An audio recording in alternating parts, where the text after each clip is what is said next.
Welcome back to ഹൃദയപൂർവ്വ വനിത.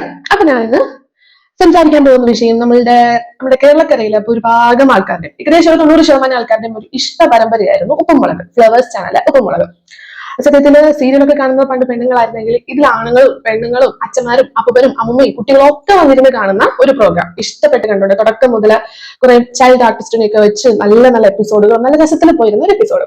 ആ ഒരു episode season 1, season 2, season 3 എന്ന രീതിയിൽ ഇടക്കിടക്ക് ഗ്യാപ്പിട്ട് നിർത്തിയിട്ട് സീസൺ 3 നടന്നുകൊണ്ടിരുന്നപ്പോ ഇപ്പൊ അപ്രതീക്ഷിതമായിട്ട് കുറച്ചു നാളായിട്ട് അതിലെ പ്രധാന നായകനെയും മറ്റൊരു കഥാപാത്രയും കാണുന്നില്ല. അപ്പൊ അതിനെക്കുറിച്ച് എന്താ സംഭവിച്ചെന്ന് ചോദിച്ചാല് ആ ഒരു വിഷയം നമുക്ക് ഡീറ്റെയിൽ ആയിട്ട് പറയണം. അതിനു മുന്നേ അതൊരു കുറച്ച് മാസങ്ങൾക്ക് മുന്നേ തന്നെ നമ്മൾ അറിഞ്ഞിരുന്നു.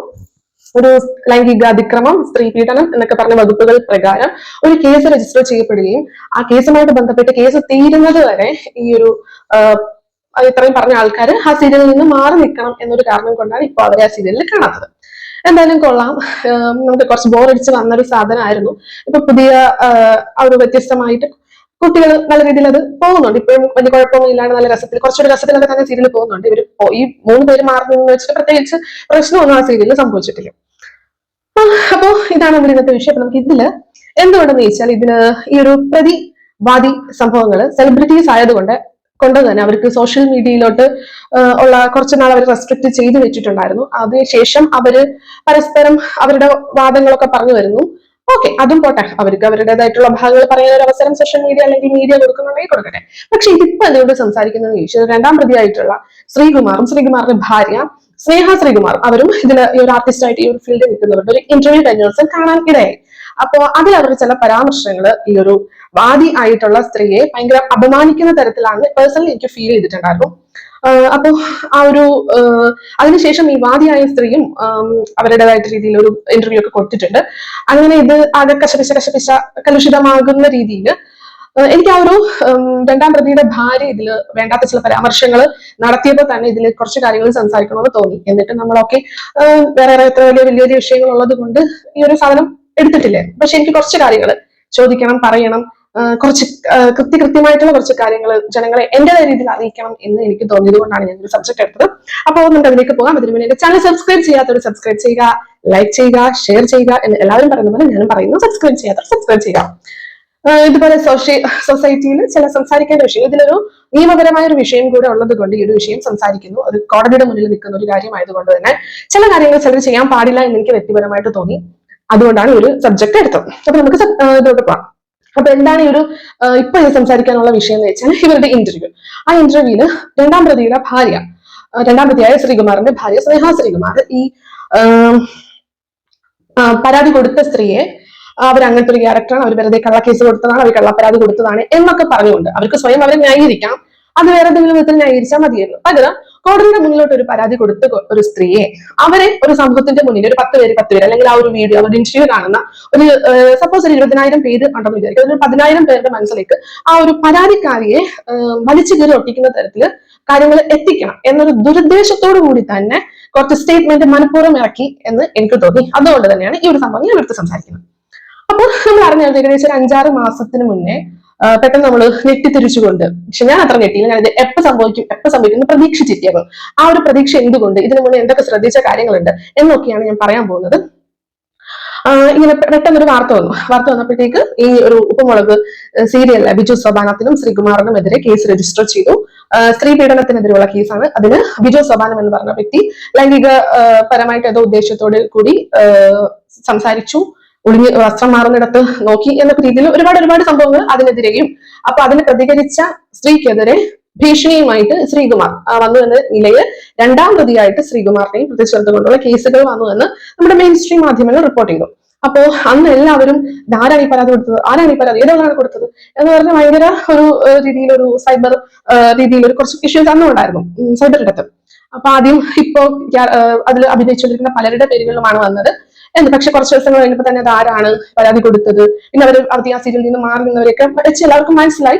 പ്രധാന നായികയും പ്രധാന നായകനും പിന്നെ ഈ ഒരു സഹോദരന്റെ ക്യാരക്ടർ ചെയ്യുന്ന വ്യക്തിയും ഒക്കെയാണ് ഇതിലെ വാദികളും പ്രതികളും ആയിട്ട് പരസ്പരം അങ്ങോട്ടും ഇങ്ങോട്ടും. അപ്പോ ഇത് അവർക്ക് ഇടക്കിടക്ക് സ്നേഹ, അതായത് രണ്ടാം പ്രതിയുടെ ഭാര്യ, അവരുടെ പേഴ്സണൽ ചാനലിൽ കൂടെ ലൈവിലൂടെ എന്തൊക്കെയോ പറയുന്നുണ്ടായിരുന്നു.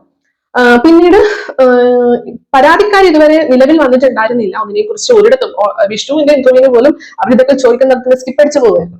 അതിനിടയിൽ ബിജു സബാനവും ഒരു ഇന്റർവ്യൂ കൊടുത്തു. അവർക്ക് അവരുടെ ഭാവന ഭയങ്കര ശരിയാണ് എന്ന് അവർക്ക് അവരെല്ലാവരും നിലനിൽക്കുന്നത് ജനങ്ങളിലൂടെയല്ലേ. കാരണം ജനങ്ങളുടെ പ്രീതി ഉണ്ടെങ്കിൽ അവർക്ക് ഈ ഒരു ഫീൽഡിൽ നിൽക്കാൻ പറ്റും. അപ്പൊ അവരവരുടേതായ രീതിയിൽ ബിജു സബാനായാലും ഒക്കെ ഇങ്ങനെ പേഴ്സണലി അവർ അങ്ങനത്തെ എല്ലാം അങ്ങനെ ചെയ്തിട്ട് ഇങ്ങനെയാണ് മറ്റാണ് പറയുന്നുണ്ട്. പക്ഷെ അയാളുടെ ഇന്റർവ്യൂവിലും ചെറിയ രീതിയിൽ ഈ ഒരു പരാതിക്കാരിയെ മോശമാക്കി സമൂഹം, അതായത് ഇവരൊക്കെ ഒന്ന് പറഞ്ഞു കഴിഞ്ഞാൽ ഒരു മോശം എന്നൊരു സംഭവത്തിലോട്ട് ഇട്ട് കൊടുത്തു കഴിഞ്ഞാൽ പിന്നെ അത് ഏറ്റുപാടാൻ 10 പേര്, ഏറ്റുപാടിയവർക്ക് ഏറ്റുപാടാൻ 100 പേര് എന്ന രീതിയിലൊരു ചീത്തപ്പേര് കൂടുതൽ കൊടുക്കാൻ വേണ്ടിയിട്ടുള്ള രീതിയിൽ ചെറിയ പരാമർശങ്ങൾ ബിജു സോപാനത്തിന്റെ ഭാഗത്തു നിന്നുണ്ടായി. പക്ഷെ അയാൾ ഒരു പ്രതിയായിട്ട് നിൽക്കുന്നത് കൊണ്ട് അയാളുടെ വാക്കിന് വിലയില്ലാത്തത് കൊണ്ട് ആരും അത് അത്ര ശ്രദ്ധിച്ചില്ല. അപ്പോഴാണ് ഇപ്പൊ ശ്രീകുമാറിന്റെയും സ്നേഹ ശ്രീകുമാറിന്റെയും ഇന്റർവ്യൂ ആണത്. അതില് ഈ സ്നേഹ പറയുന്ന ഒരു പരാമർശം ഇങ്ങനെയാണ്: ഞാനും ഈ ഫീൽഡിൽ നിൽക്കുന്നതാണ്, അപ്പൊ ഇവരെ എനിക്ക് നേരത്തെ, ഈ പരാതിക്കാരെ എനിക്ക് നേരത്തെ തന്നെ അറിയാം, ഇവർ ഇങ്ങനത്തവരാണ്. അവർ ആദ്യം ഒരു കള്ള കേസ് കൊടുത്തു, രണ്ടാമതൊരു കേസ് കൊടുത്തു. പക്ഷേ ഇപ്പൊ രണ്ടാമത്തെ കേസ് കൊടുത്തിരുന്ന ആരോടാണ്? സ്നേഹയുടെ ഭർത്താവ് ശ്രീകുമാറിന്റെ എതിരായതുകൊണ്ട് അവരുടെ ഉദ്ദേശം നടക്കില്ല എന്ന രീതിയിലൊക്കെ ഭയങ്കര വലിയ ഒരു സെലിബ്രിറ്റി ഗുണ്ടായുസം പോലെ സംസാരിക്കുന്നത് പേഴ്സണലി എനിക്ക് ഫീൽ ചെയ്തു. കാരണം എന്തൊക്കെ പറഞ്ഞാലും ഇതൊരു നിയമപരമായിട്ട് പോകുന്ന ഒരു കാര്യമാണ്. അവരുടെ ഭാഗത്ത് തെറ്റുണ്ടോ ശരിയുണ്ടോ എന്ന് പരസ്പരം ഇവർ രണ്ടുപേരും തെളിയിക്കേണ്ടത് കോടതിയിലാണ്. കോടതിയിൽ നിൽക്കുന്ന ഒരു കാര്യം അവർക്ക് ഇപ്പൊ എന്തുകൊണ്ടാണ് ഇങ്ങനെ സംഭവം അവർക്ക് മനസ്സിലായി കാണും. ഒന്നെങ്കിൽ ഈ കേസ് കുറെ നാൾ പോകും എന്ന് മനസ്സിലായി കാണും, അല്ലെങ്കിൽ ആ പോകുന്ന ടൈം പീരീഡിൽ ഇവർക്ക് കിട്ടാൻ പോകുന്ന ഓഫേഴ്സ് ഒക്കെ അതിലൊക്കെ ഒരു ഡിലേ വരും എന്നതൊക്കെ കൊണ്ട് തന്നെ ഇവരുടെ ഒരു സെൽഫായിട്ടുള്ള വൈറ്റ് വാഷ് എന്ന് പറയില്ലേ, വെളുപ്പിക്കൽ ശ്രമം, ആ ഒരു ശ്രമത്തിന് വേണ്ടി ഒരു പരാതിയും കൊണ്ട് പോയൊരു സ്ത്രീയെ കുറ്റം പറയേണ്ട ആവശ്യം, സ്ത്രീ എന്ന നിലയിൽ എത്ര വലിയ ശ്രീകുമാറിന്റെ ഭാര്യയാണെന്ന് പറഞ്ഞാലും, അതായത് പ്രതിയുടെ ഭാര്യയാണെന്ന് പറഞ്ഞാലും അവർക്ക് കുറ്റം പറയേണ്ട ഒരു ആവശ്യമില്ല. അവർക്ക് അവരുടെ വേണമെങ്കിൽ പറഞ്ഞിട്ട് പോകായിരുന്നു. അതിനപ്പുറം അവരുടെ ഒരു ക്യാരക്ടറിനെ, പരാതി കൊടുത്തവരുടെ ക്യാരക്ടറിനെ പറയുന്നത്. അങ്ങനെ ഫീൽഡിൽ പോയി അന്വേഷിക്കാനാണെങ്കിൽ ഭൂരിഭാഗം സ്ത്രീകളെ കുറിച്ച് മോശം പറയുന്നവരുണ്ടാവും. അതായത് ഈ ഒരു ഫീൽഡിന്റെ പ്രശ്നം തന്നെയാണ്, സീരിയൽ സിനിമ മേഖലകളുടെ പ്രശ്നം തന്നെയാണ്. അവിടുത്തെ പെണ്ണുകളെ പറ്റി ഉള്ളതും ഇല്ലാത്തതുമായിട്ടുള്ള അപരാധ കഥകളൊക്കെ പറഞ്ഞ് ഇറക്കാൻ അവിടെ തന്നെ ആൾക്കാരുണ്ടാവും. അതിപ്പം അവരെ പറ്റിയും ഒന്ന് മറ്റുള്ളവരുടെ അന്വേഷിച്ചാൽ ചിലപ്പോൾ പല മോശം അഭിപ്രായങ്ങൾ അവർക്ക് കേൾക്കേണ്ടി വരും. അപ്പൊ അങ്ങനെയൊക്കെയുള്ള ഒരു ഫീൽഡിൽ ഞാൻ കേട്ടറിഞ്ഞിട്ടുണ്ട് ഇങ്ങനത്തെ ഒരു കാര്യം എന്ന് പറഞ്ഞിട്ട് ഒരു പരാതിക്കാരെ ഒരു മനഃപൂർവ്വം ഒരു ദുരുദ്ദേശത്തോടു കൂടി ഒരു ഇന്റർവ്യൂ കൊടുത്തെന്ന് എനിക്ക് തോന്നി. അത് മോശമായി പോയി എന്ന് തോന്നി. ഇനി അതിനേക്കാൾ ഉപരി ഇവർ പറയുന്ന വിഷയം അങ്ങനെ ഒരു സംഭവം സംഭവിച്ചിട്ടില്ല. ഇങ്ങനെ സംഭവിച്ചിട്ടില്ലെന്ന് സ്നേഹ പറയാൻ മാത്രം സ്നേഹ ലൊക്കേഷനിൽ ആ ടൈമിലില്ല. അവർക്കുള്ള അറിവ് ഒന്നെങ്കിൽ ഇവർ പ്രതി ചേർക്കപ്പെട്ട അവരുടെ ഭർത്താവ് പറഞ്ഞൊരു അറിവ്, അല്ലെങ്കിൽ ആ ഒരു ഫീൽഡിലുള്ള മറ്റുള്ളവര് കേട്ടറിഞ്ഞതോ കണ്ടറിഞ്ഞോ, അവർക്ക് എന്തായാലും കേട്ടറിവേ ഉള്ളൂ. കേട്ടറിവയെ പറ്റി ഇത്ര അധികാരമായിട്ട് സംസാരിക്കാൻ അവർക്ക് റൈറ്റ് ഇല്ല. അപ്പം ഇവർ എന്തുകൊണ്ട് പറഞ്ഞു വെച്ചാൽ ഇവർ ഈ മോശമായിട്ടുള്ള ദുരുദ്ദേശം മനസ്സിലായത് കൊണ്ട് തന്നെയാണ് ഞാൻ കുറച്ച് കാര്യങ്ങൾ സംസാരിക്കുന്നത്. അങ്ങനെ ഈ ഒരു ഇന്റർവ്യൂ അങ്ങനെയൊക്കെ പറഞ്ഞു. പിറ്റേ ദിവസം തന്നെ അടുത്ത ഈ പരാതിക്കാരുടെ ഒരു ഇന്റർവ്യൂ മറ്റൊരു ചാനലിൽ വന്നിട്ടുണ്ട്. അപ്പൊ അവരുടെ വേർഷൻ പറയുന്നുണ്ട്. അവർ പറഞ്ഞ കുറച്ച് കാര്യങ്ങൾ ഇവർ പറഞ്ഞേക്കാളും കുറച്ചുകൂടെ സത്യസന്ധമാണ് എന്ന്, കുറച്ചുകൂടെ ചിലപ്പോൾ രണ്ടുപേരുടെ ഭാഗത്തും തെറ്റുകളുള്ള സാഹചര്യങ്ങളും ഉണ്ട്. പക്ഷെ എങ്കിലും ഈ ഒരു പരാതിയുമായിട്ട് മുന്നോട്ട് പോകുന്നതിൽ പരാതിക്കാരുടെ ഭാഗത്ത് പ്രതികളുടെ ഭാഗത്തിനേക്കാളും കുറച്ച് ന്യായമുണ്ട്. ചിലപ്പോൾ കോടതിയിൽ ആ ന്യായം അവർക്ക് തെളിയിക്കാൻ പറ്റില്ല. കാരണം കോടതിയിലെ തെളിവ് തന്നെയാണ് വേണ്ടത്. പക്ഷെ ഒരിക്കലും അത്രയും അവർക്ക് പോലും, ഈ ഒരു പരാതിക്കാരിയ സ്ത്രീക്ക് പോലും വർഷങ്ങളായിട്ട് ഒരു 10-15-20 വർഷത്തോളമായെന്ന് തോന്നുന്നു അവരൊരു ഈ ഫീൽഡിൽ നിന്നിട്ട് പോലും അവർക്ക് കിട്ടാത്ത പോപ്പുലാരിറ്റിയും പൈസയും ഒക്കെ കിട്ടിയ ഒരു ഇടം ഈ ഒരു സീരിയലാണ്. സീരിയലിലൂടെയാണ് അവര് കുറച്ചുകൂടെ കൂടുതൽ ആൾക്കാർ, പ്രത്യേകിച്ച് കുടുംബ പ്രേക്ഷകരൊക്കെ ഇവരെന്ന് പറഞ്ഞ വ്യക്തി, ഇവരുടെ അഭിനയത്തിന്റെ മികവ് ഒക്കെ മനസ്സിലാക്കിക്കൂടാതെ അവർ സാമ്പത്തികമായിട്ടും കുറെ കയറി വന്നത് ഈ ഒരു സീരിയലിലൂടെയാണ്. അപ്പോ നമുക്കൊരു രണ്ടുപേര് സംസാരിക്കുമ്പോൾ അവരിൽ കള്ളം പറയുന്നവര്, അവരില് ധാർഷ്ട്യം കാണിക്കുന്നവർ, അവര് അഹങ്കാരം കാണിക്കുന്നവർ, ഇല്ലാത്തത് പറയുന്നതൊക്കെ മനസ്സിലാക്കാൻ പറ്റും. നമ്മൾ മര്യാദയല്ലേ കഴിക്കുന്നത്. അപ്പൊ ഈ ഒരു സ്നേഹ ശ്രീകുമാർ കൊടുത്തപ്പോ ഇവർ പറയുന്നതിലൂടെ ഇവർ പറയുന്നത് മാത്രമാണ് സത്യം എന്ന് വിശ്വസിക്കുന്ന പൊട്ടന്മാരാണ് ജനങ്ങൾ എന്ന് ഇവർക്ക് തെറ്റിദ്ധാരണ ഉണ്ടെങ്കിൽ ആ തെറ്റിദ്ധാരണ ഒന്ന് മാറ്റണമല്ലോ. അപ്പൊ അതിനും കൂടെ വേണ്ടിയിട്ടാണ്. അപ്പൊ ഈ ഒരു പരാതിക്കാരി ഈ ഇന്റർവ്യൂ കൊടുക്കുന്നതിന് മുന്നേ തന്നെ ഞാൻ അവരൊരു ഒരു സിനിമയുടെ പൂജയ്ക്ക് വന്നപ്പോഴും ഇവരെ നേരത്തെ നല്ല പ്ലസന്റ് ആയിട്ടിരിക്കുന്നു. ഇവര് ഭയങ്കര മുഖം കാണുമ്പോൾ തന്നെ അറിയാം ഭയങ്കര ഉള്ളിൽ മാനസിക സംഘർഷം ആയിട്ട് പോകുന്നതിന്റെ മുഖഭാവം ഒക്കെയാണ്. അവർ ടോട്ടലി അവർ അപ്സെറ്റ് ആണ്, അവർ ഡൗൺ ആണ്. കാരണം അവർക്ക് എന്തോ ഒരു പ്രശ്നം കാര്യമായിട്ട് സംഭവിച്ചിട്ടുണ്ട്. അതേപോലെ ഈ പ്രതികളുടെ ഇന്റർവ്യൂ നോക്കുമ്പോൾ അവർക്ക് ഒരു കാര്യം മറക്കാനുള്ള ഒരു ടെൻഡൻസിയാണ് കൂടുതലും, അല്ലെങ്കിൽ അവര് സ്വയം അവരങ്ങനെ ചെയ്തിട്ടില്ല എന്ന് സമൂഹത്തിന് ബോധിപ്പിക്കാനുള്ള ഒരു ടെൻഡൻസിയാണ്. ഈ 3 പേരുടെ ഇന്റർവ്യൂ കാണുമ്പോൾ നമുക്ക് മനസ്സിലാകുന്നത് അതാണ്. എനിക്ക് മനസ്സിലായത് അതാണ്. മറ്റു പുള്ളിക്കാർക്ക് സീരിയസ് ആയിട്ട് അവരെന്തോ ഒരു പ്രശ്നത്തിൽ തന്നെയാണ്, മാനസികമായിട്ട് അവർ ഒരുപാട് ഡൗൺ ആയി, ഒരുപാട് മുഖത്ത് തന്നെ കുറെ ഹെൽത്ത് ഇഷ്യൂസ് ഫീൽ ചെയ്യുന്നുണ്ട്. പക്ഷെ ബാക്കി പ്രതികളായ 2 പേര് ഇങ്ങനെ സമൂഹത്തിലേക്ക് ഞങ്ങൾ അങ്ങനെയല്ല നല്ലതാണെന്ന് വരുത്താൻ ശ്രമിക്കുന്നത്. അതാണ് എനിക്ക് മനസ്സിലായത്. അപ്പൊ ഇങ്ങനെ ഒന്ന് രണ്ട് കാര്യങ്ങൾ ഇതിന് മുന്നെയാണ്. അപ്പൊ സ്നേഹ ശ്രീകുമാർ ഇത്രയും മോശം പരാമർശം നടത്തിയത് കൊണ്ട് നമുക്ക് കുറച്ച് മുന്നത്തെ കാര്യങ്ങൾ, അതായത് പരാതി എന്ന് വെച്ചാൽ ഈ ഒരു വ്യക്തി ബിജു സബാൻ എന്ന് പറഞ്ഞ വ്യക്തി ലൊക്കേഷനിൽ വെച്ച് അപമര്യാദയെ പെരുമാറി. അപമര്യാദയെ പെരുമാറിയത് സംഭവിച്ചിട്ടില്ല എന്ന് സ്നേഹ ശ്രീകുമാർ പറയുന്നു. പക്ഷെ ഞാൻ ഇത് മുന്നേ പ്രതീക്ഷിച്ചു എന്ന് പ്രതീക്ഷിച്ചിരുന്നു. ഇത് ശരിയല്ലല്ലോ, ഇവർ ഈ കാണിക്കുന്ന സീരിയലിൽ കാണിക്കുന്നതും അല്ലെങ്കിൽ അവരൊരു ഫംഗ്ഷന് കാണിക്കുന്ന പല കാര്യങ്ങളും ശരിയല്ലല്ലോ, ഇത് എപ്പോഴെങ്കിലും ഒരു വലിയ പ്രശ്നത്തിലോട്ട് എത്തുമെന്ന് എനിക്ക് പേഴ്സണലി ഫീൽ ചെയ്ത ഒരുപാട് സന്ദർഭങ്ങളുണ്ട്. അന്ന് ഈ സീരിയല് ആദ്യം ഒരു ചെറിയ രീതിയിലൊക്കെ ഈ പ്രധാന നായികയുടെയും റൊമാൻസ് ഇങ്ങനെ സീരിയലിൽ കാണിച്ചപ്പോൾ കുറച്ച് പ്രേക്ഷകർക്കൊക്കെ ഇഷ്ടപ്പെട്ടു. ആദ്യത്തെ സീസണിലൊക്കെ 5ാമത്തെ കുട്ടി ഉണ്ടാവുന്നു, ആ സമയത്തൊക്കെ റൊമാൻസ് കാണിച്ചപ്പോൾ ഇഷ്ടപ്പെട്ടു. പിന്നെ തുടർച്ചയായിട്ട് ഈ സീരിയലിൽ ഈ അച്ഛന്റെ അമ്മയുടെ റൊമാൻസ് കാണിക്കുക, റൊമാൻസ് കൂട്ടി കാണിക്കുക, അത് നമുക്കൊരു പരിധിക്ക് ബോർ അടിച്ചിട്ടുണ്ടായിരുന്നു. അത് സീരിയലിൽ ആരും അങ്ങനെ ഓവർ റൊമാൻസ് കാണിക്കുന്നുണ്ട്. പക്ഷെ ആ ഫ്ലവേഴ്സിൽ മുന്നത്തെ സിതേന്ദ്രിയം സീരിയലിലും ഒക്കെ അങ്ങനെ ഒരു ഓവർ റൊമാൻസ് കാണിക്കുന്ന ഒരു സംഭവം കാണിച്ചിട്ടുണ്ട്. പക്ഷെ അവരുടെ അഭിനയം ഇവരുടെ ഒരു ഘട്ടത്തിൽ അഭിനയമല്ല, ഇവർ അതിനപ്പുറം ഒരു ഇന്റിമസി അഭിനയത്തിൽ കാണിക്കുന്നത് തോന്നിയിട്ടുണ്ട്. അപ്പൊ നമ്മളിങ്ങനെ നോക്കുമ്പോഴത്തേക്ക് കുറച്ച് ഭയങ്കര അങ്ങോട്ടും ഇങ്ങോട്ടും കുറച്ച് ഓവർ പ്രേമാതുരമായ രീതിയിൽ തോന്നുന്നുണ്ട്. അപ്പൊ നമുക്കൊരു അഭിനയത്തിനപ്പുറം അതൊരു ഇതല്ലേ എന്നൊരു ചിന്ത ആ ഒരു ടൈമിൽ തന്നെ ഏകദേശം എനിക്ക് സീസൺ 2 തന്നെ എനിക്ക് തോന്നിയിട്ടുണ്ട്, ഇത് ഇത്തിരി ഓവറല്ലേ, ഈ ഓവറായ കാര്യങ്ങൾ എന്ന് പ്രശ്നത്തിൽ എത്തുമെന്ന് വെയിറ്റ് ചെയ്തിരിക്കുകയാണ്. അങ്ങനെ ആ ഒരു സംഭവം നമ്മളന്ന് പ്രതീക്ഷിച്ച കാര്യമാണ് ഇപ്പൊ സംഭവിച്ചിട്ടുള്ളത്. അത് ഒരു അതായത് ഒരു 50-60 വയസ്സിന് ശേഷമുള്ള അച്ഛനും അമ്മേനെയാണ് കാണിക്കുന്നത്, അല്ലെങ്കിൽ 5 കുട്ടികളുടെ അച്ഛനമ്മ. ആ ഒരു സീരിയലിൽ കാണിക്കാൻ വേറെ പലതും ഉണ്ടായിട്ടും ഇവരുടെ ഒരു ഓവർ റൊമാൻസ് കാണിക്കുന്നത്, ഇത് ഈ റൊമാൻറ്റിക് സീനുകൾ ഇവർ ഭയങ്കരമായിട്ട് അത് റിയൽ ആയിട്ട് അവർ അങ്ങനെ അഭിനയിക്കുന്നു. പക്ഷെ അത് നമുക്ക് മനസ്സിലാകുന്ന അഭിനയമല്ല, അതിനപ്പുറം അത് റിയൽ ആണോ എന്ന് തോന്നുന്ന തരത്തിൽ ഭയങ്കരമായിട്ട് അത് മറ്റേ റൂമിലെ സീനുകളാണെങ്കിലും അല്ലാണ്ടുള്ള കാര്യങ്ങളാണെങ്കിലും ഒക്കെ ഒരു നമ്മളൊരു വീട്ടുകാർ കുടുംബ പ്രേക്ഷകർ കാണുന്നതിനേക്കാൾ അപ്പുറം ഒരു പൊടിക്ക് ഒരിത്തിരി മസാല പോലെ ചേർത്ത് വരുന്നുണ്ടായിരുന്നു. അപ്പൊ അത് നമ്മൾ പിന്നെ നോക്കി അത് അഭിനയമായിരിക്കും, അവർ നല്ല രീതിയിൽ അഭിനയിക്കുന്നവരായിരിക്കും എന്നൊക്കെ വിചാരിച്ച് സ്കിപ്പ് ചെയ്തിട്ടു. പിന്നെ ആ സീരിയലിലെ പല സീനുകളിൽ പോലും ഇവർ രണ്ടുപേരും അതായത് ഈ പുള്ളിക്കാരത്തിന്റെ മേൽ കുറച്ച് അധികാരം കൂടുതൽ കാണിക്കുന്ന പോലെ ഒരു കോ ആർട്ടിസ്റ്റിന് കൊടുക്കുന്ന റെസ്പെക്ട് ഇല്ലാണ്ട് ഈ ബിജു സബാനും പെരുമാറുന്നതും ഉണ്ടായിരുന്നു. അപ്പോൾ നമ്മൾ വിചാരിക്കും നമ്മൾ കാണുന്ന സീരിയലിലെ സാധനങ്ങളെല്ലാം കാണുന്നതെന്ന് വെച്ചാൽ സ്കിപ്പ് ചെയ്യാം.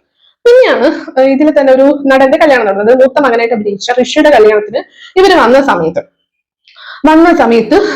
ഈ ഒരു ഭയങ്കരമായിട്ട്, അതായത് ഇങ്ങനെ ഒരു ഫോട്ടോ കുറെ യൂട്യൂബേഴ്സും അവരിവരൊക്കെ ഫോട്ടോ എടുക്കുന്ന സമയമല്ലേ, അപ്പോ ഈ ഒരു വ്യക്തി ബിജു സബാൻ എന്ന് പറഞ്ഞ വ്യക്തി ഈ ഒരു പരാതിക്കാരിയുടെ കൈക്ക് പിടിച്ച്, അതായത് സ്വന്തം ഭാര്യനെ ഭർത്താവ് പിടിച്ച് വലിച്ചെടുപ്പിക്കുന്നത് പോലെ ഭയങ്കര രീതിയിൽ വലിച്ചു. അപ്പൊ ഞാൻ അത് കണ്ടപ്പോൾ ഞാൻ വിചാരിച്ചു, എന്നെ എങ്ങനെയാണ് ഇയാൾ വിളിച്ചത്. അതായത് ഇയാൾക്കൊരു ഭാര്യയുണ്ട്, മക്കളുണ്ട്, ഇയാൾക്കൊരു കുടുംബമുണ്ട്, ഇവർക്കും 2 മക്കളുണ്ട്. ആ ഒരു കോ ആർട്ടിസ്റ്റിന്റെ അടുത്ത് പെരുമാറാൻ പാടില്ലാത്തൊരു വിധത്തിൽ, അതായത് കുറച്ച് ഇന്റിമസി ഇവര് തമ്മിൽ നോർമലി കുറച്ച് ഇന്റിമസി കൂടുതലാണെങ്കിൽ അറിയാതെ പുറത്തോട്ട് വരുന്ന വിധത്തിലുള്ള ഒരു പെരുമാറ്റം, അത് ആ ഒരു ഫംഗ്ഷൻ അവർ കാണിച്ചിട്ടുണ്ടായിരുന്നു. ഇങ്ങനെ കൈ പിടിച്ച് വലിച്ചിട്ട് ഒരു രീതി. അപ്പം ആ ഒരു വിഷുവിൽ തന്നെ പ്രകടമാണ് ഈ ഒരു സ്ത്രീ അതിൽ അൺകംഫർട്ട് ആണ്. അവരുടെ മുഖഭാവത്തിലൂടെ അവരത് റിയാക്ട് ചെയ്യാൻ ശ്രമിച്ചിട്ട് പിന്നെ ചുറ്റിനും യൂട്യൂബേഴ്സ് എത്തുന്നത് കൊണ്ട് അവരധികം അതൊന്നും ചെയ്യാണ്ട് അവർ സ്കിപ്പ് ചെയ്ത് വിട്ടപോലെ ഭയങ്കര അൺകംഫർട്ട് ഫീൽ അവരുടെ മുഖത്തും, ഭയങ്കര ഇവരുടെ നേരെ ഭയങ്കര അധികാരത്തോടു കൂടി ഒരു മേത്തൊക്കെ പിടിച്ച് വലിക്കുക. അത് ഒരു പുറത്തെ ഫംഗ്ഷൻ വെച്ച് അഭിനയിക്കുമ്പോൾ ഓക്കെ മേത്ത് പിടിക്കുന്നു അല്ലെങ്കിൽ എന്തെങ്കിലും ചെയ്യുമെങ്കിൽ ഓക്കെ. പക്ഷെ ഒരു പുറത്തെ ഫംഗ്ഷനിൽ വെച്ചിട്ട് കൂടെ അഭിനയിക്കുന്ന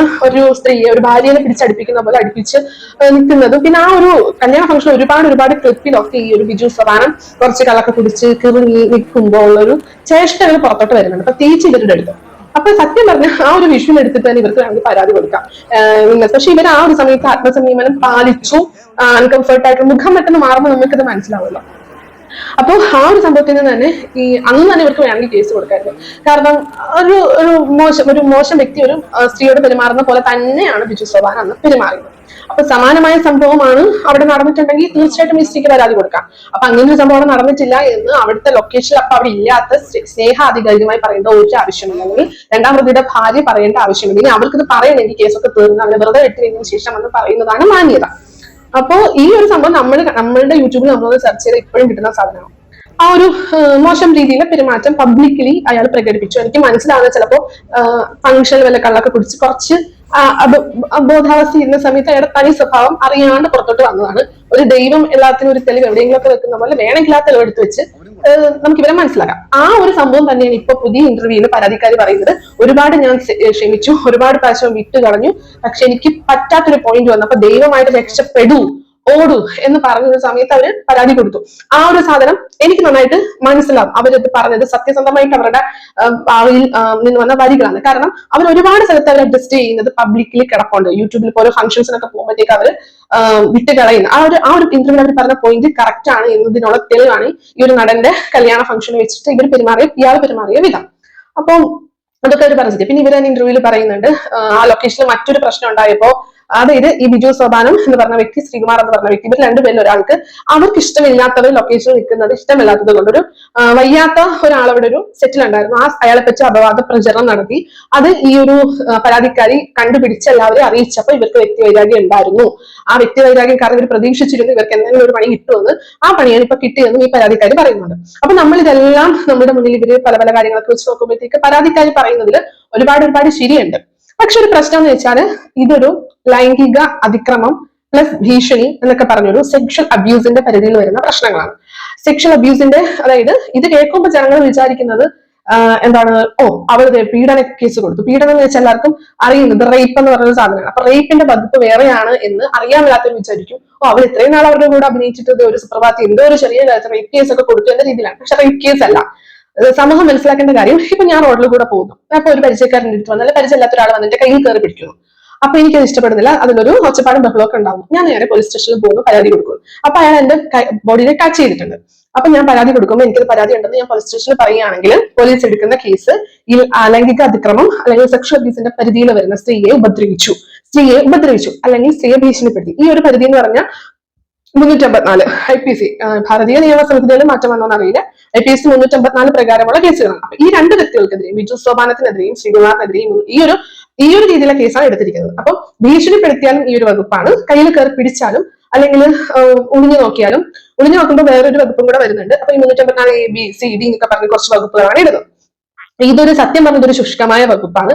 അതായത് ഇപ്പൊ റേപ്പ് കേസ് ആണെങ്കിൽ ഒരുപാട് തെളിവുകൾ മെഡിക്കലൊക്കെ എടുക്കേണ്ടി വരും. അപ്പൊ അതൊരു ഭയങ്കര കൃത്യമായ തെളിവാണ്. പക്ഷെ ഒരു കയ്യിൽ കയറി പിടിച്ചതിന് എന്ത് തെളിവാണ്? അല്ലെങ്കിൽ ദൃക്സാക്ഷി വേണം, അല്ലെങ്കിൽ ഇത്തിരി കൂടെ അപമര്യാദയായിട്ട് അവർ വസ്ത്രം മാറുന്നിടത്ത് പോയി എന്തെങ്കിലും പ്രശ്നം ഉണ്ടാക്കിയാലും അവിടെ എന്ത് തെളിവ് എടുക്കാനുള്ളത്? അവിടെ മാക്സിമം പോകുന്നത് വല്ല CCTV ഉണ്ടെങ്കിൽ CCTVയുടെ വിഷ്വൽസ് അല്ലെങ്കിൽ ദൃക്സാക്ഷികൾ വന്ന് പറയണം ഇന്നവരെ ഇന്ന രീതിയിൽ ഉപദ്രവിക്കുന്നത് കണ്ടു എന്ന് പറയണം. അങ്ങനെയൊക്കെയാണ് ഇതിന്റെ വകുപ്പുകൾ പോകുന്നത്. അപ്പൊ സ്വാഭാവികമായിട്ടും അത്ര വലിയ തെളിവുകൾ കുറവാണ്. എന്നാൽ അവർ പറയുന്ന സത്യസന്ധമായ കാര്യമാണോ എന്ന് അവർക്ക് പ്രൂവ് ചെയ്യാൻ കുറച്ച് റിസ്ക്കും കൂടെ ഉള്ള ഒരു കേസാണ്. അപ്പൊ അതിന്റെ തലത്തിലാണ് ഈ സ്നേഹ, അതായത് സ്വാഭാവികമായിട്ടും 90-99% ഇത്തരം കേസുകൾ കോടതിയിൽ തള്ളിപ്പോകും. അത് അങ്ങനെ ഒരു സംഭവം നടന്നില്ലെങ്കിലും കൃത്യമായ തെളിവുകളില്ല, ദൃക്സാക്ഷികൾ ഇല്ല എങ്കിൽ ഈ കേസ് ഈസി ആയിട്ട് തള്ളിപ്പോകും. അപ്പൊ ഈസി ആയിട്ട് തള്ളിപ്പോകും എന്നുള്ളൊരു വക്കീല് കൊടുത്തൊരു ഉറപ്പിന്മേലാണ് ഈ ഒരു പരാതിക്കാരനെ ഇത്ര കുറ്റപ്പെടുത്തുന്നതെങ്കിൽ നിങ്ങൾ മനസ്സിലാക്കേണ്ട കാര്യം, ഈ ഒരു പ്രതികളുടെ വീട്ടുകാരും അല്ലെങ്കിൽ പ്രതികളെ സപ്പോർട്ട് ചെയ്യുന്ന ആൾക്കാരും മനസ്സിലാക്കേണ്ട കാര്യം, ഈ ഒരു വ്യക്തി ഈ ഒരു സ്ത്രീന്റെ അടുത്ത് ഓവറായിട്ട് പെരുമാറുന്നത് കണ്ടവരാണ്. അപ്പോൾ അവിടെ അങ്ങനെ ഒരു ഓവറായിട്ടുള്ള പെരുമാറ്റം ഉണ്ടായിട്ടുണ്ടെങ്കിൽ ആ ഒരു സ്ത്രീക്ക് അൺകംഫർട്ടായി അറ്റ് പീക്ക് ലെവലിൽ അവർക്ക് ദേഷ്യം വന്ന ഒരു പ്രശ്നം ഉണ്ടാക്കി. അപ്പോൾ അവർ പ്രശ്നം ഉണ്ടാക്കിയ സമയത്ത് ഈ ഒരു മറ്റേ വ്യക്തി, രണ്ടാമത്തെ പ്രതി വന്ന് അവർ ഒച്ചയും ബഹളം ഉണ്ടാക്കുന്നതൊക്കെ ഭീഷണിപ്പെടുത്തി ആ ഒരു സെറ്റിൽ നിന്ന് ഈ പരാതിക്കാരി ഇറങ്ങിപ്പോയി നേരെ പോലീസ് സ്റ്റേഷനിൽ ചെന്ന് പരാതി കൊടുത്തു എങ്കിൽ ആ ഒരു സ്ത്രീക്ക് ആ പരാതി കൊടുക്കാനുള്ള റൈറ്റ് 100% ഉണ്ട്. അതിനെ അവർ കള്ളപ്പരാതി കൊടുത്തതൊന്നും പറയാൻ നിങ്ങൾക്ക് ഇപ്പൊ റൈറ്റ് ഇല്ല. കോടതിയിൽ കേസ് തള്ളുവാണെങ്കിൽ നിങ്ങൾ വേണമെങ്കിൽ പറഞ്ഞു. പക്ഷെ കോടതിയിൽ ഇത്തരം കേസുകൾ സ്വാഭാവികമായിട്ടും തള്ളിപ്പോകും. ഇവിടെ ഗോവിന്ദചാമിയുടെ കേസ് വരെ സുപ്രീം കോടതിയിൽ എത്തിയപ്പോൾ കോടതിയെ തെറ്റിദ്ധരിപ്പിച്ചിട്ടാണെങ്കിലും ആ വധശിക്ഷ അയാൾക്ക് മാറാൻ പറ്റിയ കാര്യമാണ്. അതായത് എല്ലാ ഡോക്ടർ ഉൾപ്പെടെ വന്ന് പറയുന്നു ഇന്ന പോയിന്റ് മെഡിക്കൽ തെളിവുകളൊക്കെ ഉണ്ടായിട്ട് പോലും ആ കേസിന് ഒരു ഉദ്ദേശിച്ച ശിക്ഷ ആ പ്രതിക്ക് കിട്ടിയിട്ടില്ല. അപ്പോ ഇതുപോലൊരു നിസ്സാര അത് വെച്ച് നോക്കുമ്പോൾ നിസ്സാര കാര്യം. എന്നാൽ ഇത് ബാധിക്കപ്പെട്ട പെണ്ണിനെ സംബന്ധിച്ച് നിസ്സാര കാര്യമല്ല. അവരെ സംബന്ധിച്ച് അവരുടെ സെൽഫ് റെസ്പെക്ടിനെ ബാധിക്കും. അവരെന്തുകൊണ്ട് ഉടനെ പോയി പരാതി കൊടുത്തു എന്നതിന് അർത്ഥം അവർ മോശക്കാരി എന്നല്ല, അവർക്ക് അവരുടെ സെൽഫ് റെസ്പെക്ടിനെ ബാധിച്ചു. അവർ ക്ഷമിക്കാൻ തയ്യാറായിട്ട്, അതായത് അവർ ക്ഷമിച്ചോണ്ടിരുന്നത് എന്തുകൊണ്ടാണെന്നറിയോ? ഈ ഒരു ഇഷ്യൂ വന്നാൽ തീർച്ചയായിട്ടും അവരുടെ പ്രൊഫഷനെ ഇത് ബാധിക്കും. ഇത്രയും നാളും അവർക്ക് കിട്ടിയ ഒരു വരുമാന മാർഗം ഇതാകും എന്നൊക്കെ വിചാരിച്ചൊരു ക്ഷമിച്ചതാണ് ഒരു വട്ടം. പക്ഷെ അതുപോലും വേണ്ടാന്ന് വെച്ച ഒരു പരാതി കൊടുത്തിട്ടുണ്ടെങ്കിൽ അവർക്കത് ബുദ്ധിമുട്ടുണ്ടായിട്ടുണ്ട്. അപ്പൊ ആ ഒരു കാര്യം സത്യസന്ധം അല്ലെങ്കിൽ അവർക്ക് ഒരു പരാതി കൊടുക്കേണ്ട ആവശ്യമില്ല. അല്ലെങ്കിൽ തീയില്ലാതെ പോലീസ് സ്റ്റേഷനിലോട്ട് ഒരു കാര്യം ചെന്ന് പറയുമ്പോൾ പോലീസിന് നിയമത്തിൽ എഴുതി വെച്ചിരിക്കുന്ന വകുപ്പിനനുസരിച്ചൊക്കെ കേസ് എടുക്കാൻ പറ്റും. മേ ബി എന്തെങ്കിലും ലൈംഗിക അതിക്രമത്തിന്റെ പരിധിയിൽ വരാത്ത കാര്യങ്ങൾ അല്ലെങ്കിൽ എല്ലാവരും പ്രതീക്ഷിക്കുന്ന സംഭവങ്ങൾ, ലൈംഗികമായിട്ട് ഇങ്ങനെ ചെയ്തു എന്ന് പ്രതീക്ഷിക്കാത്ത കാര്യങ്ങൾ സംഭവിച്ചെങ്കിൽ പോലും ഇവർ പരാതി കൊടുക്കുമ്പോൾ പോലീസിന് എടുക്കാൻ പറ്റുന്ന വകുപ്പ് സെക്ഷൽ അബ്യൂസിന്റെ വകുപ്പാണ്. അപ്പൊ ആ ഒരു കാര്യത്തിന് പോലീസ് തീയില്ലാതെ പുകയില്ല എന്നത് നമുക്കും അറിയാം, പോലീസിനും അറിയാം. അപ്പൊ അവര് ചെന്ന് കരഞ്ഞുകൊണ്ട് ഒരു പരാതി കൊടുക്കുമ്പോൾ കേസ് എടുത്തിട്ടുണ്ടെങ്കിൽ അതിലെന്തെങ്കിലുമൊക്കെ ഒരു കാര്യം പോലീസിന് മനസ്സിലായിട്ടുണ്ടാവും, അല്ലെങ്കിൽ മനസ്സിലായിട്ടുണ്ടതിനേക്കാൾ ഉപരി അവർക്ക് ഒരു ബുദ്ധിമുട്ട് വരും. അപ്പൊ നമ്മൾ ഈ ഒരു സംഭവം അറിയുന്നത് തന്നെ ഒരു ഉച്ചയോടുകൂടി അവിടെ ഒരു പ്രശ്നം നടക്കുന്നു, വൈകിട്ടോടുകൂടി അവിടെ കേസ് വന്നു എന്ന് പറഞ്ഞ് വാർത്ത പരക്കുന്നു എന്ന രീതിയിലാണ്. അപ്പൊ പ്രശ്നം ഉണ്ടാക്കി അവർ പോയി എന്നുള്ളതും കേസ് കൊടുക്കുന്നു, ആ പ്രശ്നം ഉണ്ടാക്കി അവർ പ്രശ്നം അവിടെ ആ ലൊക്കേഷനിൽ നടന്നു എന്നൊക്കെയുള്ളത് സത്യമാണ്. പ്രശ്നം ഉണ്ടാകണമെങ്കിൽ അവിടെ ഒരു കാരണമുണ്ട്, അതായത് തീയില്ലാതെ പുക ഉണ്ടാവില്ല. അപ്പോ അങ്ങനൊരു അത് അവർ ചെയ്തെങ്കിൽ അത് അവർ കോടതിയിൽ തോറ്റാലും കേസ് തള്ളിപ്പോയാലും അവരുടെ ശരിയാണത്. പിന്നെ അതിനേക്കാൾ ഉപരി ഈ ഒരു ലാസ്റ്റ് എപ്പിസോഡ് എന്ന് പറഞ്ഞ എപ്പിസോഡിൽ ഭയങ്കര ഓവർ എപ്പിസോഡാണ്. ബാലു എന്ന ക്യാരക്ടർ ചെയ്യുന്നത് മറ്റേ പാട്ടായിരുന്നു, കണ്ണിലാണി കാമ എന്ന് പറഞ്ഞിട്ട് തുടങ്ങുന്ന ഒരു പാട്ടില്ലേ, ആ ഒരു സംഭവത്തിന്റെ ഭയങ്കര ഒരു കാണുമ്പോ തന്നെ ഇന്ത് പോർ എന്ന രീതിയിൽ എന്താണ് ഇതെന്ന രീതിയിൽ അത് ഒരു പ്രായമുള്ള അച്ഛനും അമ്മേനെയും ക്യാരക്ടറൊക്കെ വെച്ചിട്ട് അവർ കാണിക്കുന്ന ഒരു പേക്കൂത്തെന്ന് തോന്നുന്ന രീതിയിൽ. അപ്പം ആ ഒരു ഈ ഒരു കല്യാണത്തിന്റെ കാര്യവും ഈ ഒരു സീനിന്റെ കാര്യവും കൂടെ കൂട്ടിക്കൊഴിച്ച് നോക്കുമ്പോൾ ആ ഒരു സീനിന് ശേഷം ഈ ഒരു പരാതിക്കാരി പറഞ്ഞതുപോലെ ഈ വ്യക്തി മോശമായിട്ട് മോശമായി പെരുമാറി എന്നുള്ളതിനൊരു ചാൻസ് 100% ഉണ്ട്. അപ്പം ആ ഒരു ചാൻസ് അല്ലെങ്കിൽ അങ്ങനെ ഒരു സംഭവം അവിടെ ഉണ്ടായിട്ടുണ്ടെങ്കിൽ അവർ പരാതി കൊടുക്കുമ്പോൾ അതിൽ പ്രതിഭാഗമായിട്ടുള്ളവര് നിയമത്തിന്റെ മുന്നിൽ ആ കേസ് എത്തിയ സ്ഥിതിക്ക് തൽക്കാലം മിണ്ടാതിരിക്കുക, അല്ലെങ്കിൽ ഭർത്താവ്, അതായത് രണ്ടാം പ്രതിയുടെ ഭാര്യയാണല്ലോ ഇപ്പൊ വന്ന് ഭയങ്കര ന്യായീകരിക്കുന്നത്, അപ്പൊ അവർക്ക് കേട്ടിട്ടുള്ള സംഭവമല്ലേ. അപ്പൊ ഭർത്താവിനെ ഇങ്ങനെ വൈറ്റ് വാഷ് ചെയ്യാൻ വേണ്ടിയിട്ട് ഒരു സ്ത്രീത്വത്തിന് അതീതമായിട്ട് ചിന്തിക്കുന്നത് വളരെ മോശം, അപലപനീയമാണ് എന്നാണ് തോന്നിയിട്ടുള്ളത്. അതും അല്ലെങ്കിൽ അവർക്ക് എണ്ണി കാര്യങ്ങൾ പറയും, എണ്ണി കാര്യങ്ങൾ പറയുന്നൊന്നുമില്ല, പറഞ്ഞ ന്യായമോ ഇവരെ കുറിച്ച് ഞാൻ അന്വേഷിച്ചപ്പോ ഇന്നതൊക്കെ അറിഞ്ഞായിരുന്നു, അത് ഭയങ്കര മോശമായി. അങ്ങനെ വല്ലവരെ കുറിച്ച് വല്ലയിടത്തും വെച്ച് അറിഞ്ഞെന്ന് വെച്ചിട്ട് സ്വന്തം ഭർത്താവ് പ്രതിയായിട്ടുള്ള ഒരു കേസിലെ വാദീന് മോശം പറയേണ്ട ആവശ്യമില്ലായിരുന്നു. അത് എനിക്ക് തോന്നുന്നത് മറ്റവർ ഇനിയും പരാതി കൊടുത്ത ഈ പെണ്ണിനെതിരെ വേണമെങ്കിലും കേസാവും. കാരണം ഒരു എന്താ പറയാ, അവരെ സംബന്ധിച്ച് ഇപ്പൊ അവരൊരു വിക്ടിമാണ്. ഒരു കേസ് നിൽക്കുമ്പോൾ ആ വിക്ടിമിനെ പരസ്യമായിട്ട് അപമാനിച്ച രീതിയിലാണ് ഇപ്പൊ ചെയ്തു വെച്ചിരിക്കുന്നത്. അത് ഭയങ്കര, സ്വന്തം ഭർത്താവിനെ തിരുത്തണം. സ്വന്തം ഭർത്താവ് ആ പെണ്ണിനെ ഭീഷണിപ്പെടുത്തിയിട്ടുണ്ടെങ്കിൽ അത് അറിഞ്ഞുകൊണ്ട് അവർ ന്യായീകരിക്കുന്നത്, ഭീഷണിപ്പെടുത്തിയിട്ടുണ്ട് അങ്ങനത്തെ സ്വഭാവം ഉണ്ടെങ്കിൽ, അല്ലെങ്കിൽ അവർ സീരിയലിൽ പോലും അങ്ങനെ കാണിക്കുമ്പോഴത്തേക്ക് ഒരു ഭ്രാന്ത് പിടിച്ച ക്യാരക്ടറായിട്ടാണ് കാണിക്കുന്നത്. അപ്പൊ ഭ്രാന്ത് പിടിച്ചൊരു സ്വഭാവം, അതായത് ഭ്രാന്തനെന്നല്ല, ഒരു വേണ്ടാത്ത റിയാക്ഷൻ, വേണ്ടാത്ത വഴക്ക്, വേണ്ടാത്ത പിടുത്തം, വേണ്ടാത്ത മിക്ക സീനിലും ഈ ഒരു നീലുവിന്റെ കൈ പിടിച്ച് ഇയാൾ തിരിക്കുന്ന സീനൊക്കെ ഉണ്ടാവും. അതൊക്കെ റിപ്പീറ്റഡ്സ് അങ്ങനത്തെ സീനൊക്കെ ഉണ്ടാവും. അപ്പൊ അങ്ങനെയുള്ള കുറച്ച് കാര്യങ്ങളൊക്കെ റിയൽ ആയിട്ട് സംഭവിച്ചിട്ടുണ്ടെങ്കിലും ഇയാളുടെ കാര്യവും ഒക്കെ സ്വന്തം ഭർത്താക്കന്മാരെ തിരുത്തുക. അവർ തെറ്റിയിട്ടുണ്ടെങ്കിൽ അവർ തെറ്റിയിട്ടില്ലെന്ന് പറഞ്ഞ് നാട്ടുകാരെയല്ല ബോധിപ്പിക്കേണ്ടത്. ഭീഷണിയാണെങ്കിലും അതൊരു തെറ്റ് തന്നെയാണ്. ഒരാൾക്കൊരു പെണ്ണിന് ഒരു പ്രശ്നം സംഭവിക്കുമ്പോൾ ആ പെണ്ണ് അവിടെ പ്രശ്നം സംഭവിച്ചു എന്ന് പറയുമ്പോഴത്തേക്ക് ആ പെണ്ണിനെ ചെന്ന് ഭീഷണിപ്പെടുത്തിയിട്ടുണ്ടെങ്കിൽ അതൊരു അടിച്ചമർത്തലാണ്, അതും ഒരു നിയമപരമായിട്ടൊരു കുറ്റം തന്നെയാണ്. അപ്പൊ ഇതിൽ ആരെങ്കിലും ആ ലൊക്കേഷനിലുള്ളവര് ദൃക്സാക്ഷി പറഞ്ഞാൽ തീരുന്ന തള്ളലേ ഉള്ളൂ ഇപ്പൊ പ്രതികളുടെ ഭാര്യമാർക്ക്. അവിടെ ദൃക്സാക്ഷി ചിലപ്പോൾ പറയും, ചിലപ്പോൾ പറയാതിരിക്കും. ഇവരുടെ ഹോൾഡ് പോലെ ഇരിക്കും കാര്യങ്ങൾ.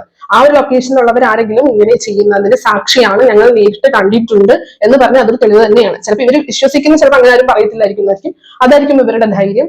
അങ്ങനെ മറ്റു തെളിവുകളില്ലാത്തൊരു കേസിൽ ഈ ഒരു തെളിവ് തന്നെ മതിയാവും. കോടതിയെ സംബന്ധിച്ച തെളിവുകളാണ്. അങ്ങനെ ഒരു സംഭവം ആ പെണ്ണിന് സംഭവിച്ചിട്ടുണ്ടെങ്കിൽ കോടതി ചോദിക്കുന്നത് തെളിവാണ്, അല്ലെങ്കിൽ സംഭവം യഥാർത്ഥത്തിൽ വല്ലവര് ഉള്ളതോ ഇല്ലതോ ഒന്നുമല്ല, തെളിവുണ്ടെങ്കിൽ ശിക്ഷിക്കും. അപ്പൊ ഇങ്ങനത്തെ കേസിൽ തെളിവില്ല എങ്കിലും അതിനർത്ഥം അങ്ങനെ ഒരു സംഭവം നടന്നിട്ടില്ല എന്നല്ല. അതുകൊണ്ട് ഇപ്പോഴേ കിടന്ന് ന്യായീകരിക്കുന്നതും വൈറ്റ് വാഷ് ചെയ്യുന്നതും തള്ളലും ഒന്നും തുടങ്ങണ്ട.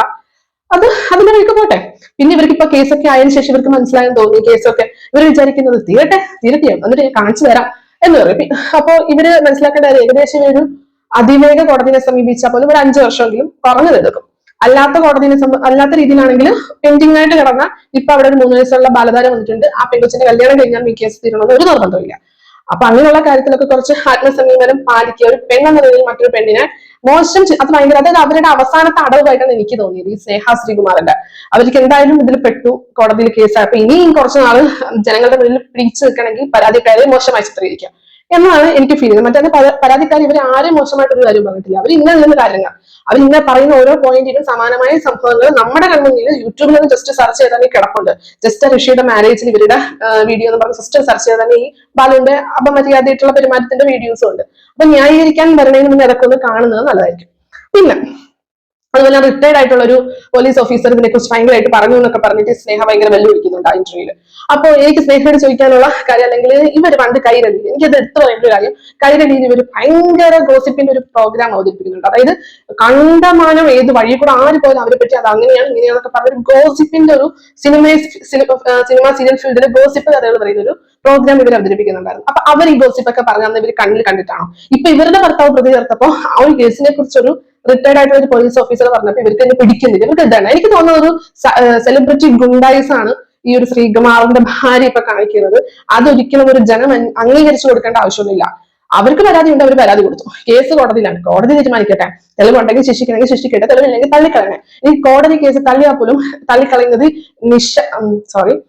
ഈ ഒരു പരാതിക്കാരിയായിട്ടുള്ള പെണ്ണ് കള്ളപ്പരാതി കൊടുത്തു എന്ന് പറഞ്ഞിട്ടല്ല കോടതി തള്ളുക. ആവശ്യത്തിന് തെളിവുകൾ ഇല്ല എന്ന രീതിയിലായിരിക്കും കോടതി തള്ളുക. അതിന്റെ അർത്ഥം ആവശ്യത്തിന് തെളിവുകൾ ഇല്ല എന്ന് മാത്രമേ ഉള്ളൂ. അല്ലാണ്ട് ഇവർ തെറ്റ് ചെയ്തിട്ടുണ്ടോ തെറ്റ് ചെയ്തിട്ടില്ലേ എന്നൊന്നും കണ്ണിന് കാണാത്ത ആർക്കും പറയാനുള്ള റൈറ്റ് ഇല്ല. അത് ബാധിക്കപ്പെട്ടവരുടെ പ്രശ്നമാണ്. ബാധിക്കപ്പെട്ടവരുടെ കൂടെ ആ ഒരു സമൂഹം അതിന്റെ കൂടെ നിൽക്കേണ്ട ആവശ്യമുള്ളൂ. അവർക്ക് ഒരിക്കലും അവരുടെ ഇത്രയും വരുമാന മാർഗം മുട്ടിച്ചിട്ട് കള്ളപ്പരാതി കൊടുക്കേണ്ട ഒരു ആവശ്യം ഉണ്ടെന്ന് അരിയാഹാരം തിന്നുന്നത് കൊണ്ട് തോന്നില്ല. അവർക്ക് എന്തോ പ്രശ്നം സംഭവിച്ചിട്ടുണ്ട്, അവർക്ക് അത് സഹിക്കാൻ പറ്റാത്തപ്പോ അവർ നേരെ പോലീസ് സ്റ്റേഷനിൽ ഓടിപ്പോയിട്ടുണ്ട്. സ്വാഭാവികം, അത്രേ ഉള്ളൂ, സ്വാഭാവികം. അപ്പൊ അതിന് ഒരു പരാതി, നമ്മുടെ നാട്ടിൽ പരാതിയും കൊടുത്തു പോകുന്ന ഒരു പെണ്ണിനെ അങ്ങ് സൈബർ അറ്റാക്ക് നടത്തി, സൈബർ ഗുണ്ടായിസം കാണിച്ച്, അല്ലെങ്കിൽ 10 പേരെ കൊണ്ട് അവരെ തെളിവെടുപ്പിച്ച് ഒക്കെ ആളാവാൻ ശ്രമിക്കാം എന്നേ ഉള്ളൂ. ആളാവത്തില്ല. കാരണം അത്യാവശ്യം നല്ല കോമൺ സെൻസ് ഒക്കെ ഉണ്ടിപ്പെട്ട ജനങ്ങൾക്ക്. നമുക്ക് വെയിറ്റ് ചെയ്യാം. കോടതി എന്തെങ്കിലും പറയട്ടെ, അതിനുശേഷം ഇവർ വന്നാൽ അവരെന്തെങ്കിലും പറഞ്ഞാൽ നമ്മൾ ഓക്കെ ശരി അവർ പറഞ്ഞോട്ടെ എന്ന് വിചാരിച്ചിട്ടും ഉണ്ടാവും. പക്ഷെ അതിന് മുന്നേ തന്നെ ഇവരുടെ ഗുണ്ടായിസം അങ്ങ് എടുക്കാൻ നിന്നാൽ അതത്ര അംഗീകരിച്ചു കൊടുക്കേണ്ട ആവശ്യം സാമൂഹ്യപരമായിട്ട് സാധാരണ ജനങ്ങൾക്ക്, ഇത് കാണുന്ന ജനങ്ങൾക്ക്, ഈ സൊസൈറ്റിക്ക്, ഈ നിയമത്തിന്, ഇവിടുത്തെ ഒരു ജനാധിപത്യ ഭരണത്തിന് ഇല്ല. ജനാധിപത്യ ഭരണവും നിയമവും എപ്പോഴും ബാധിക്കപ്പെട്ട ആ പെണ്ണിനൊപ്പം തന്നെയായിരിക്കും, അതിലൊരു സംശയമില്ല. അപ്പൊ മറ്റൊരു ദിവസം മറ്റൊരു വിഷയത്തിൽ കാണാം. അതുവരേക്കും ബൈ. ഇതുവരെ എന്റെ ചാനൽ സബ്സ്ക്രൈബ് ചെയ്യാത്തവരുണ്ടെങ്കിൽ സബ്സ്ക്രൈബ് ചെയ്യുക. സമൂഹത്തിൽ ഇതുപോലുള്ള ചർച്ച ചെയ്യേണ്ട ചില വിഷയങ്ങളെ കുറിച്ചൊക്കെ ചർച്ച ചെയ്യാനാണ് ഞാൻ എന്റെ ചാനൽ.